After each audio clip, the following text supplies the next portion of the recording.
খাইবেন? চা খাইবেন না কফি খাইবেন? কি খাইবেন কোন না? আরাফাত টাকা একটু ভাবেইছে বাংলাদেশে কত হইছে? কনফিগারেশন অনেক বেটার সিম তো সব হয়ে আছে।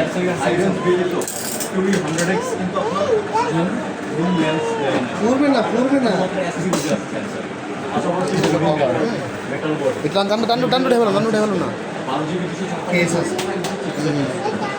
চাদর তো আছে অবশ্যই না গ্যালাক্সি দিয়ে এটা কার আরাফাত? এইভাবে টান দাও। এতে একটা হেলথ মনিটরিং অপশন আছে সেন্সর আছে পাশাপাশি একটা পাওয়ার ব্যাংক থাকবে হচ্ছে ফোন আপনার থ্যাংক ইউ বলো, 5200 থ্যাংক ইউ বলো, থ্যাংক ইউ বলো মাম্মিকে। টোটাল 10 ভিতরে একটা ব্যাকআপ আপনি পাবেন ওরই তো আর কি থ্যাংক ইউ। করতে পারবেন হ্যাঁ এটা তোমারই তোমার জন্য না হয়েছে একটু হাসো, একটু হাসো। এটা আমি নিয়ে যাই নাও, নাও।